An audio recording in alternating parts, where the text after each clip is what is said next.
నరసాపురం నియోజకవర్గం నరసాపురం మండలం ఎల్బి చర్ల గ్రామంలో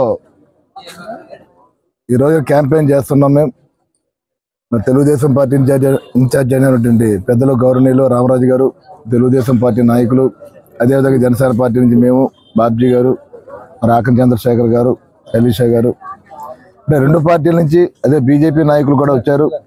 3 పార్టీల నుంచి కూడా ప్రజల వద్దకు మేమందరం వెళ్తున్నాం. మేము ప్రజలు ఇప్పుడు రామరాజు గారు చెప్పారు, ఇప్పుడు ప్రజలందరూ కూడా ఎదురొచ్చి మిమ్మల్ని గెలిపించుకుంటాం ఆలోచనతోటి ఇక్కడికి ముందుకు రావడం జరుగుతుంది. అంటే ఎందుకంటే ఈ ప్రభుత్వం పనితీరు ఏ రకంగా ఉంది 5 సంవత్సరాలు కూడా ప్రజలందరూ కూడా మేము అడగడం కాదు, వాళ్ళే మాకు చెప్తున్నారు ఈ రకమైన పరిస్థితుల్లో ప్రభుత్వం ఉంది, ఈ ప్రభుత్వాలు మేము ఇబ్బంది పడ్డాం అని చెప్పి వాళ్ళు ఎదురుకొచ్చి రాబోయే రోజుల్లో మాకు నరసాపురం నియోజకవర్గంలో ఏదైతే ఎన్డీఏ కూటమి ద్వారా నేను ఇక్కడ పోటీ చేస్తున్నానో మంచి మెజార్టీ, గతంలో ఇప్పుడు లేని విధంగా మెజార్టీ వచ్చే విధంగా నరసాపురం ప్రజలు నాకు తీర్పిస్తారని చెప్పి నేను మనస్ఫూర్తిగా తెలియజేస్తున్నాను. అదేవిధంగా ఈ ప్రభుత్వం మరి ఆ రోజు జగన్మోహన్ రెడ్డి ఏ రకంగా అధికారంలోకి వచ్చి ప్రజల్ని మోసం చేసి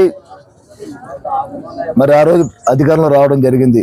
ఈ 5 సంవత్సరాలు చూసాం, అభివృద్ధి అనేది ఎక్కడా లేదు, యువతకు ఉద్యోగాలు లేని పరిస్థితి అయిపోయింది. ఆంధ్ర రాష్ట్ర యువత పొట్ట చేతుడు పట్టుకుని పొరుగు రాష్ట్రాలు 5 సంవత్సరాలు వెళ్ళిపోయిన సంగతి మనందరూ కూడా గుర్తు చేసుకోవాల్సిన అవసరం ఉంది. ఈ రోజున నరసాపురం నియోజకవర్గం నరసాపురం మండలం ఎల్బి చర్ల గ్రామంలో ఎన్డీఏ బలపరిచిన జనసేన అభ్యర్థి నాయకర్ గారు తరపున మేము అందరం కూడా ప్రచారం చేస్తూ ఉన్నాం. ఇక్కడ ఈ గ్రామంలో నిజంగా ప్రజల ఆదరణ చూస్తూ ఉంటే ఎప్పుడు కూడా ఇంత ఆదరణ ఎప్పుడు కూడా నేను చూడలేదు.